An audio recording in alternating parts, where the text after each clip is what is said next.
Presidente Daniel Noboa asistió al 13º Encuentro Empresarial Andino, con sede en Manta. Asambleístas del oficialismo conforman un frente parlamentario contra el tráfico de combustible y denuncian a empresas presuntamente involucradas con el alcalde de Guayaquil. Un funcionario de la UAFE y 2 personas más fueron detenidos en Quito en el marco de una investigación por presunto lavado de activos, cuyo monto asciende a $9 millones. En lo internacional, Donald Trump aceptará formalmente su candidatura presidencial este jueves 18 de julio en un discurso que se llevará a cabo en la Convención de Republicanos. En los deportes, Barcelona confirmó lamentablemente el fallecimiento de Justin Cornejo, tercer arquero del club.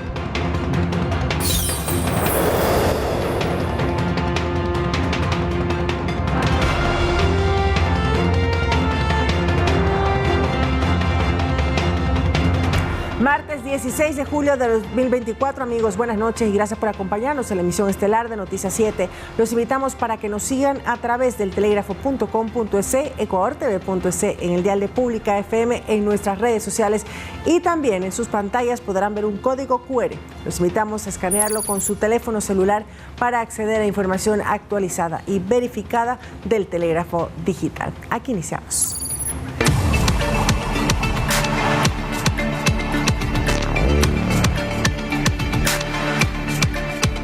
UAFE, lavado de activos. Un funcionario de la Unidad de Análisis Financiero y 2 personas más fueron detenidos en Quito en el marco de una investigación por un presunto lavado de activos cuyo monto asciende a $9 millones. Los hermanos Diego y Edgar J. irán a prisión preventiva, mientras que un tercer procesado portará grillete electrónico. Un juez anticorrupción de Quito dictó prisión preventiva para Diego J., funcionario de la Unidad de Análisis Financiero Económico UAFE, quien fue capturado la mañana de este martes acusado de presunto lavado de activos. En 7 allanamientos también se detuvo a su hermano Edgar J., quien fue candidato a la alcaldía de Quito en 2019 por el PRIAN, a quien también se le dictó prisión preventiva, mientras que a Roberto Carlos Z., tercer detenido, se le dispuso grillete electrónico, prohibición de salida del país y presentaciones periódicas ante la autoridad. Según Fiscalía, los procesados, todos miembros de una misma familia, tendrían ingresos injustificados de dinero, lo que lleva a determinar la sospecha de un presunto caso de lavado de activos, cuyo monto asciende a $9 millones. En 6 meses de investigaciones se halló que Diego J., quien llegó a ser director de uno de los departamentos de la UAFE, se valió de su cargo para impedir que a la entidad lleguen los informes de sus familiares. Según la investigación, en las cuentas de los procesados y de sus empresas se habrían depositado altas sumas de dinero provenientes de Venezuela, Colombia y Perú, con montos que iban desde los $500,000 hasta los $2 millones. Incluso la empresa de Edgar J. llegó a tener ingresos totales de hasta 6.2 millones. En la audiencia de formulación de cargos, la Fiscalía indicó que esta familia, desde el 2016 al 2023, habrían lavado dinero hasta por $21 millones a través de este mecanismo. En los allanamientos se incautaron computadoras, pendrives y documentos que sirvieron como elementos de convicción para la acusación. El delito de lavado de activos está tipificado en el artículo 317 del Código Orgánico Integral Penal y es sancionado con prisión de 10 a 13 años. Los procesados también tienen investigaciones por presuntos delitos de estafa, abuso de confianza, captación ilegal de dinero, entre otros. Edison Saavedra, Noticias 7. Contrabando de combustibles. Tras las denuncias por supuesto contrabando de combustible, el secretario general de Integridad Pública, José Julio Neira, explicó cuál sería la finalidad de ese delito. La semana pasada ya se presentó ante la Fiscalía una denuncia contra 2 empresas que comercializarían gasolina sin la debida autorización de la Agencia de Regulación y Control de Energía No Renovable. En una entrevista con Noticias 7, el secretario de Integridad Pública, José Julio Neira, explicó a dónde iría a parar el combustible contrabandeado. Los análisis muestran que va a frontera norte, frontera sur, pero mucho de este contrabando también va a la comercialización de combustibles en alta mar. Delincuencia delincuencia organizada o minería ilegal son otros de los fines del contrabando de combustibles, que al año genera pérdidas por $200 millones al Estado. Y en el caso particular de la denuncia a Copedesa y a Fuelcorp, la Fiscalía investiga cómo se habría tanqueado un vehículo con la gasolina equivalente para dar más de 4 vueltas a la red vial nacional. Las sospechas surgieron porque de los galones de gasolina que les despachaba Petroecuador, la venta de combustibles era mayor. No hay dudas que funcionarios de Petroecuador y del Arsen están involucrados en el contrabando de combustible, pero eso es parte del trabajo que hace la Fiscalía General del Estado. A propósito de estas posibles irregularidades, la bancada de ADN constituyó un frente parlamentario en contra del tráfico ilegal de combustible.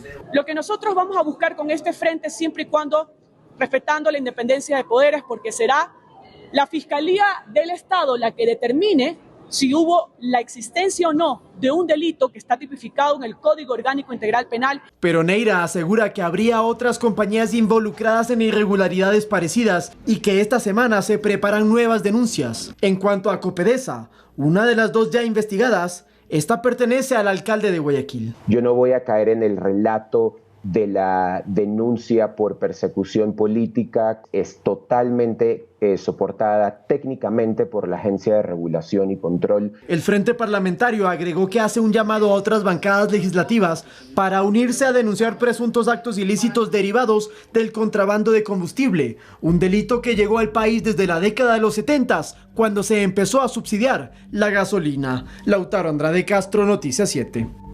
Y el Servicio de Transporte Interprovincial e Intercantonal laboró con absoluta normalidad en todo el país luego del anuncio de la suspensión del apagado de motores. Para el gobierno central, este es el resultado de los diálogos que se mantienen con todo el sector del transporte. Tanto al ingreso como a la salida de vehículos en los andenes y en las estaciones, las actividades se desarrollaron con absoluta normalidad. Tranquilo. ¿Está trabajando normalmente? Sí, normalmente. Está candina. Sí, todo con normalidad. ¿Pudo comprar el boleto sin problema? Sí, todo normal. Siempre le atienden igual de una buena manera.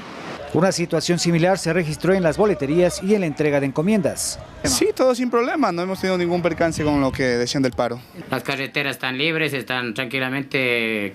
Como está Quito, Ibarra, Tulcán, está normalmente hasta Santo Domingo, que tenemos las frecuencias. Esta fue la tónica en los terminales terrestres de todo el país, luego de que la Federación Nacional de Cooperativas de Transporte Público de Pasajeros del Ecuador, FENACOTIP, suspendió el apagado de motores que estaba previsto para este martes 16 y miércoles 17 de julio a nivel nacional.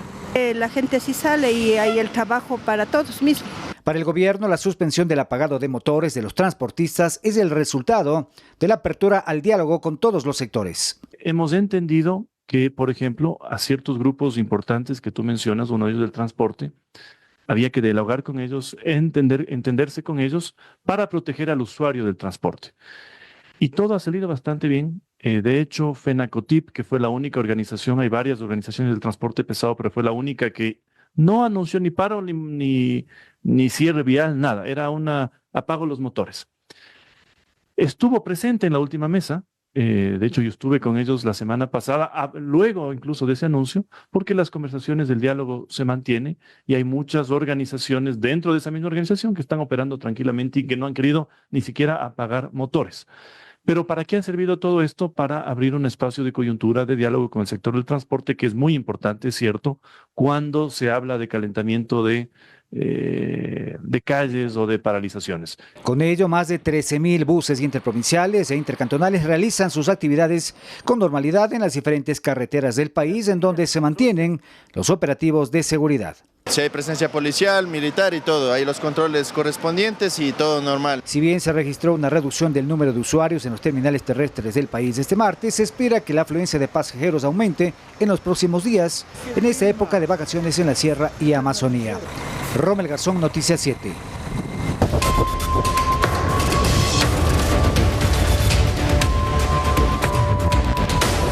Guerra contra el terrorismo.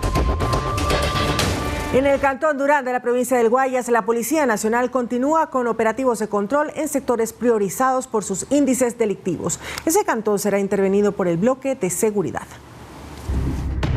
Las calles de Durán tienen cada vez más efectivos. Este martes, 150 policías patrullaron en simultáneo puntos específicos como parte de las acciones de seguridad en el cantón. Operativos policiales enfocados a identificar vehículos y personas requeridas por la justicia. Mediante un control aéreo y móvil de la zona, se buscó una mejor percepción del lugar para efectuar las acciones, según explicó la policía.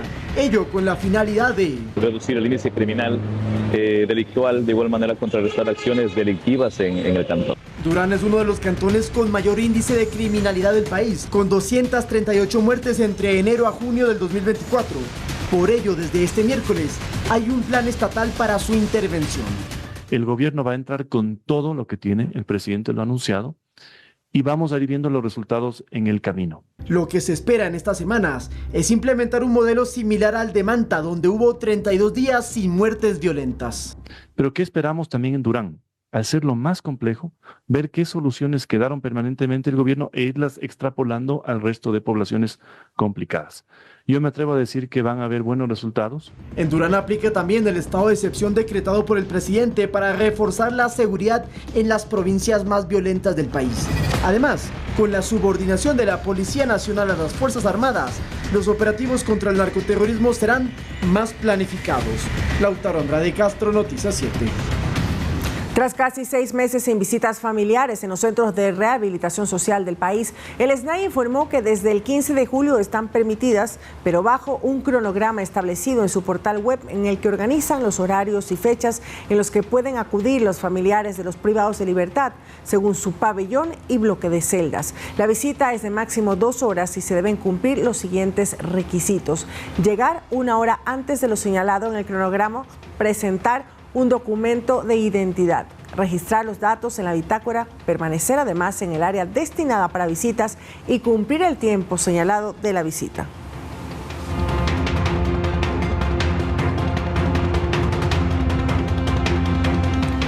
Una reconocida empresa automotriz realizó la donación de varias camionetas 4x4 a la Policía Nacional para reforzar su trabajo antidelincuencial. El acto de entrega de los vehículos se desarrolló en la Escuela de Formación de Policías del Puerto Principal. De esta manera, la empresa privada arrima el hombro al bloque de seguridad para dotar de herramientas que ayuden a reducir el accionar de las organizaciones terroristas. Las camionetas se emplearán en operativos de manera inmediata.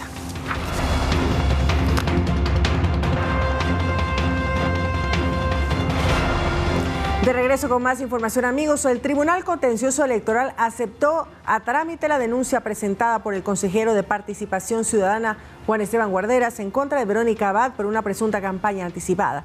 La audiencia para escuchar a las partes se convocó para mediados de agosto. Este 15 de agosto a las 10:30 de la mañana, la vicepresidenta Verónica Abad deberá comparecer en la audiencia oral única de pruebas y alegatos convocadas por la jueza Ivonne Coloma del Tribunal Contencioso Electoral, entidad que admitió a trámite la denuncia presentada por el consejero Juan Esteban Guarderas. Según el denunciante, Verónica Abad habría realizado campaña anticipada cuando se postuló para la alcaldía de Cuenca en las seccionales de febrero del 2023. En esa época, el Consejo Nacional Electoral estableció que la campaña se realice del 3 de enero al 2 de febrero del dicho año. Sin embargo, en la denuncia se toman en cuenta videos que Abad publicó en sus redes sociales el 14 de noviembre y el 6 de diciembre del 2022. Ella no está opinando sobre la situación de Cuenca, no, está pidiendo el voto. Tanto está pidiendo el voto que tiene el hashtag en la publicación la alcaldía de Cuenca para el 2023. Esto es precampaña en redes sociales. El TCE recalcó que si Guarderas no comparece en la diligencia, su ausencia se entenderá como abandono de la denuncia, mientras que si Abad no comparece en el día y hora señalado y no justifica su inasistencia, la audiencia oral única se llevará a cabo en rebeldía y su defensa será asumida por un defensor público. Sin embargo, recordemos que Verónica Abad desde diciembre del 2023 viajó a Tel Aviv para cumplir funciones como embajadora de la paz en el conflicto entre Israel y Hamás. Según el artículo 278, numeral 7 del Código de la Democracia, se sanciona la campaña anticipada con multas de 11 a 20 salarios básicos, suspensión de los derechos políticos o destitución. Si nosotros seguimos solamente multando, entonces ya no genera un efecto disuasivo necesario. Lo que necesitamos es poner sanciones más fuertes, como por ejemplo la destitución. Edison Saavedra, Noticias 7.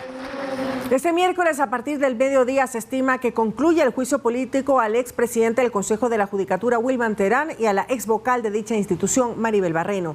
La sesión fue suspendida debido a que el SNAI no gestionó la asistencia de Terán a la Asamblea para que se defienda ante el Pleno en su interpelación. La interpelación política a Wilman Terán y Maribel Barreno seguirá este miércoles a partir del mediodía. El SNAI no gestionó la asistencia de Terán, quien guarda prisión en la cárcel de La Roca, a la Asamblea para que se defienda conforme a derecho. Y pese a ello, el SNAI no realizó las diligencias necesarias para que el doctor Wilman Terán pueda comparecer de manera física a la misma. Quien sí asistió y tuvo su tiempo de defensa fue la ex integrante de la Judicatura, Maribel Barreno, quien desestimó la acusación del legislador Jorge Peñafiel. Dijo que no incumplió funciones y que su actuación estuvo enmarcada en la ley y en los procedimientos establecidos en la Judicatura. Se ha instrumentalizado procesos penales en mi contra a través de testigos protegidos que exponen guiones previamente articulados.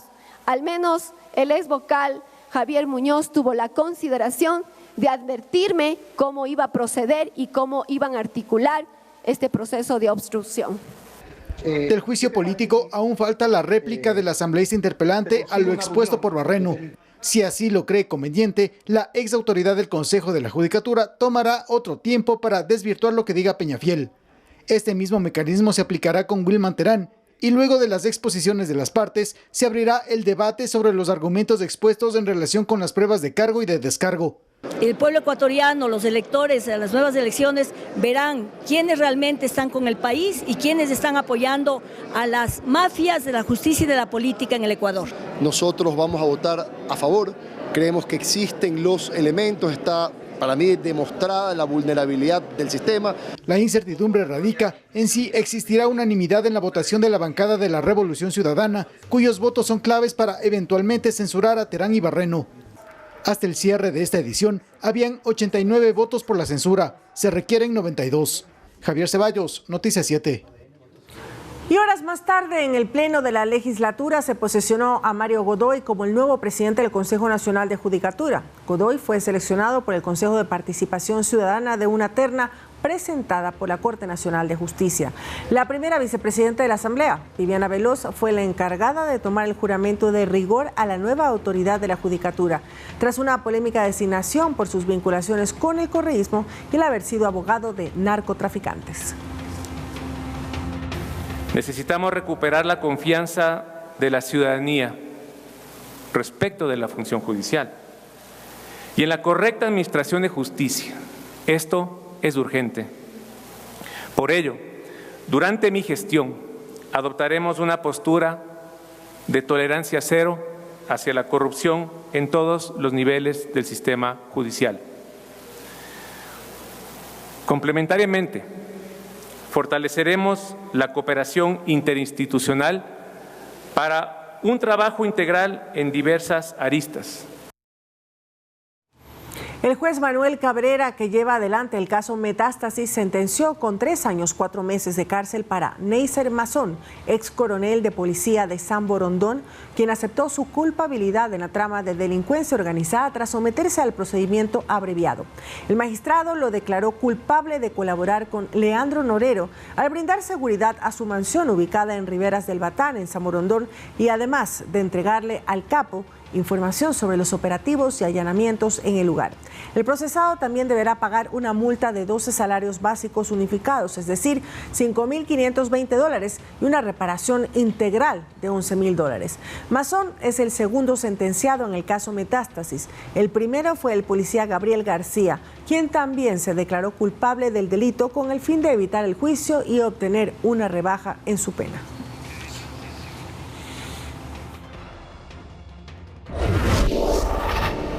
Después de 3 semanas del femicidio de la subteniente de las Fuerzas Armadas, Aidita Ati, sus familiares esperan que se dicte orden de prisión preventiva para los 4 sospechosos de su muerte.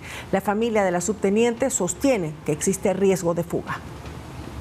El pasado 29 de junio, el ejército ecuatoriano anunció el fallecimiento de la subteniente Aidita Ati Gavilanes. Su cuerpo fue encontrado esa mañana en su habitación en el fuerte militar de la provincia de Orellana con signos de asfixia. Tras el hallazgo, 4 militares están siendo procesados por el presunto delito de femicidio y la familia de Aidita busca que los detenidos enfrenten la investigación penal en prisión. Por este motivo, apeló a las medidas de presentación periódica que le dictó la jueza Mireya Torres el pasado 30 de junio en la audiencia de formulación de cargos. La familia de la subteniente sostiene que hay riesgo de fuga de los 4 oficiales del ejército, debido a que en el informe de la autopsia realizada el 29 de junio en Lago Agrio, el técnico forense determinó que se trató de una muerte violenta a causa de una asfixia mecánica por politraumatismo. En el documento se detalló que el cadáver de Ati evidenciaba huellas de violencia tales como múltiples equimosis, distribuidas anatómicamente a nivel de cabeza, cara, cuello, tórax, miembros superiores y miembros inferiores. Además, a nivel de los genitales externos femeninos, indica que se observa equimiosis a nivel de labios mayores, labios menores y a nivel de introito vaginal, la presencia de líquido de color blanquecino. Según los datos de la Alianza Feminista para el Mapeo de los Femicidios en Ecuador, entre el 1 de enero y el 31 de mayo del presente año, se han registrado 108 femicidios. En promedio, las víctimas tenían 34 años de edad. Las provincias con mayor incidencia son Guayas con 25, Manabí con 18 y Los Ríos con 17 femicidios. Manuela Bedón, Noticias 7.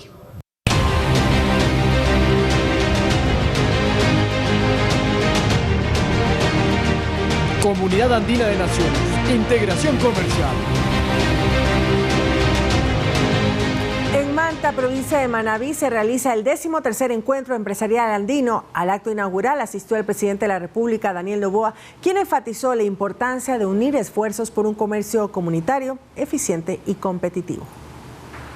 El 13º encuentro empresarial andino se realiza este 16 y 17 de julio en la ciudad de Manta. Participan 80 exportadores de países miembros de la comunidad andina y 40 compradores de naciones como España, Chile, Costa Rica y Panamá. El objetivo de esta rueda de negocios es aprovechar el libre comercio de la zona andina para impulsar las exportaciones a terceros mercados, como lo enfatizó el presidente de la República, Daniel Noboa, durante la ceremonia inaugural. Sé que este será un espacio idóneo para cimentar aún más las bases de un comercio comunitario, eficiente y competitivo. En su discurso, además, el primer mandatario enfatizó en la importancia de tener entornos seguros para impulsar la productividad. Personalmente, estoy muy contento de que sea aquí en Manta, una ciudad que tiene un potencial enorme, que estaba pasando por un momento difícil de seguridad y estoy convencido que si es que cambiamos Manta podemos cambiar el resto del Ecuador. Datos de la comunidad andina establecen que las pymes de la región representan el 90% de la fuerza productiva, generando al menos 6 de cada 10 fuentes de empleo. Las exportaciones intracomunitarias aumentaron a una tasa promedio anual de 10.1%, pasando de 52.7 millones de dólares en el año 69, año de creación de la comunidad andina, a 9.386 millones de dólares en el año 2023. El énfasis del 13º encuentro empresarial andino serán los sectores de agroindustrias y metalmecánica. Sofía Vintimilla, Noticias 7.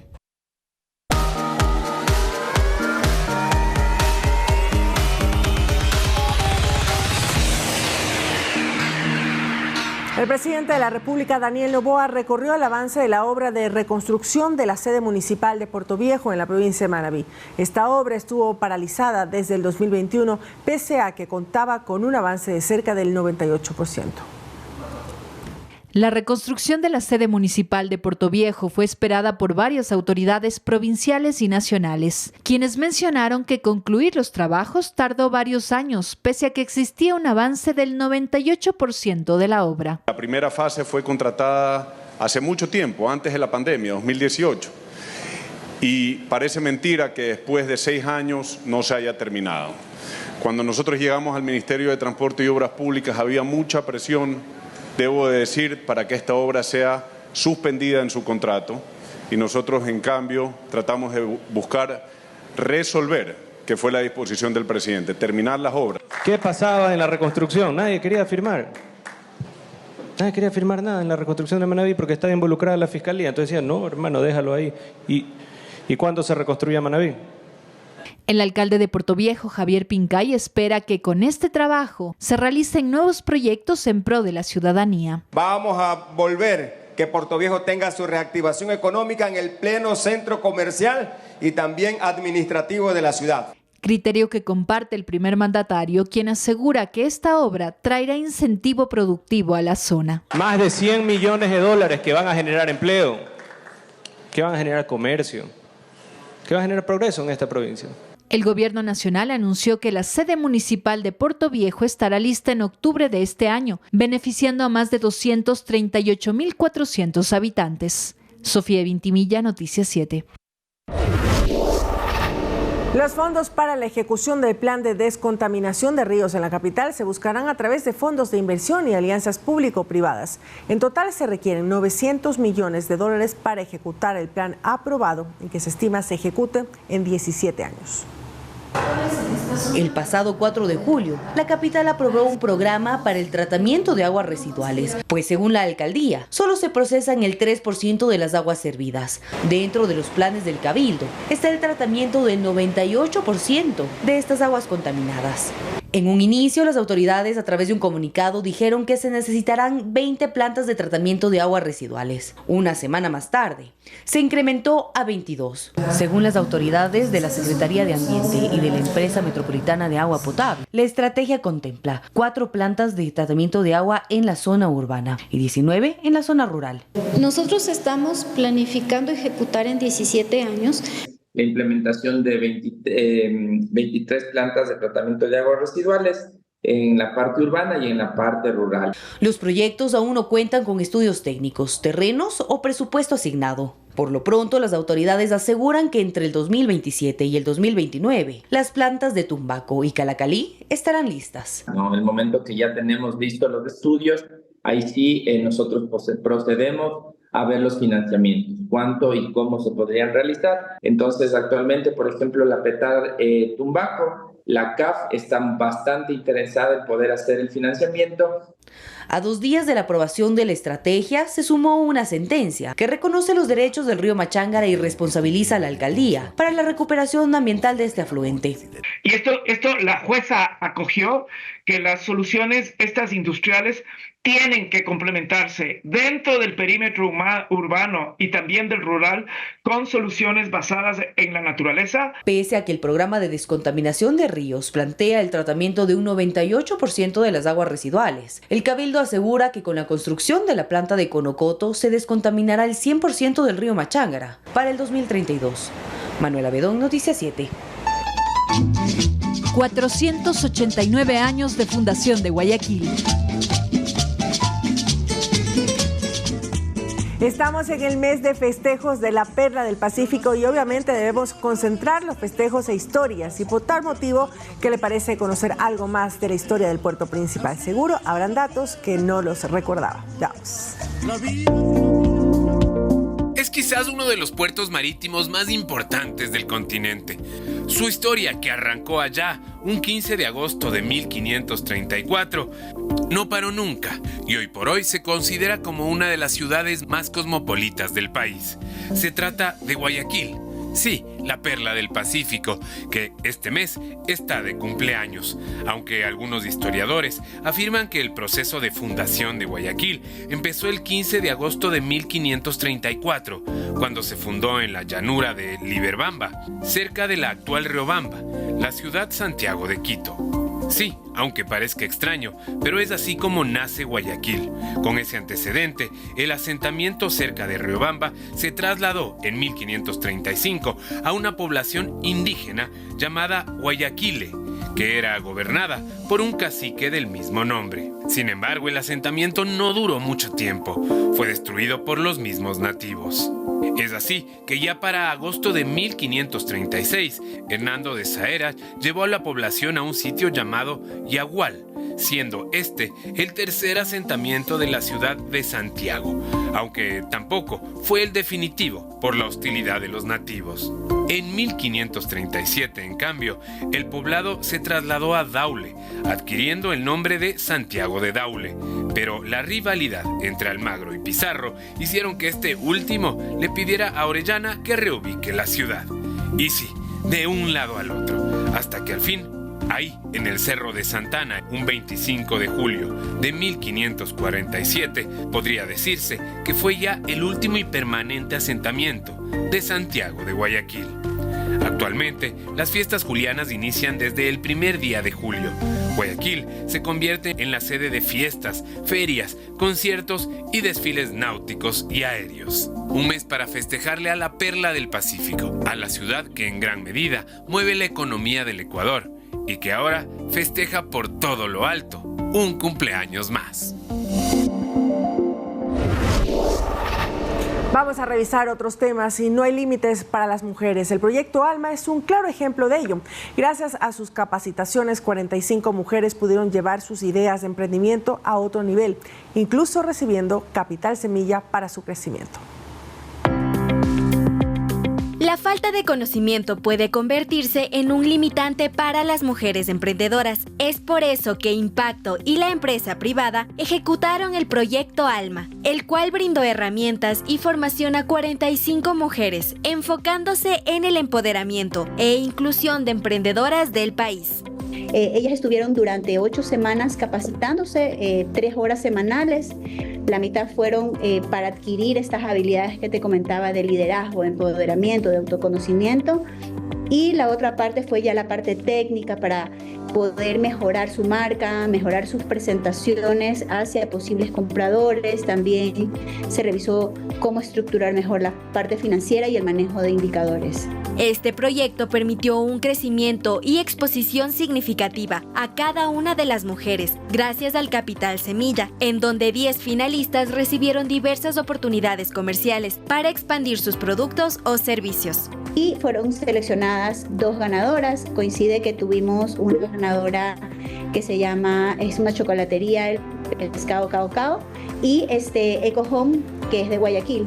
De cara al futuro, en el Pescado Cao Cao, nos vemos creciendo a nivel de sostenibilidad con nuestros empaques. Hemos aprendido muchísimo, hemos podido conectar con otros negocios con propósito y realmente ha sido una experiencia que nos ha llenado bastante a todas y cada una de nosotros. La iniciativa ALMA marca un paso significativo hacia la igualdad de género en el ámbito empresarial, fortaleciendo el tejido emprendedor femenino. Ecuador es un país megadiverso y entre tanta belleza natural es lógico que surjan nuevas especies. Recientemente se ha descubierto una nueva especie de rana de cristal en la cordillera del Cutucú. A continuación, conozcamos los detalles. Una nueva especie de rana de cristal, denominada así por su vientre transparente que permite observar en algunos casos sus órganos internos, fue descubierta en la Amazonía ecuatoriana. Esta especie, descrita por investigadores del Instituto Nacional de Biodiversidad, la Universidad Católica del Ecuador y la Universidad San Francisco de Quito, fue bautizada como Centrolene Cutucú, en honor a la cordillera del Cutucú, donde fue hallada. La nueva especie se distingue por su brillante color verde, con puntos verdes claros, su piel con abundantes pero pequeñas verrugas y su pequeño tamaño corporal, de hasta 22 milímetros de longitud. A pesar de la alta diversidad de ranas de cristal en las montañas de Ecuador, nunca antes se había encontrado en la cordillera del Cutucú. Los investigadores señalaron que la especie más cercana es la rana de cristal de campo, descubierta en la provincia del Oro. Este patrón evolutivo y de distribución, con especies hermanas en lados opuestos de los Andes, es inusual y se ha documentado en pocas otras especies de anfibios. Expertos afirmaron que debido a las concesiones mineras, la especie puede verse amenazada. Sin embargo, gracias a este descubrimiento, se podrá realizar un mejor estudio de su hábitat y conocer los desafíos que enfrenta, permitiendo así conservar su especie y mantenerla como parte de la biodiversidad del Ecuador.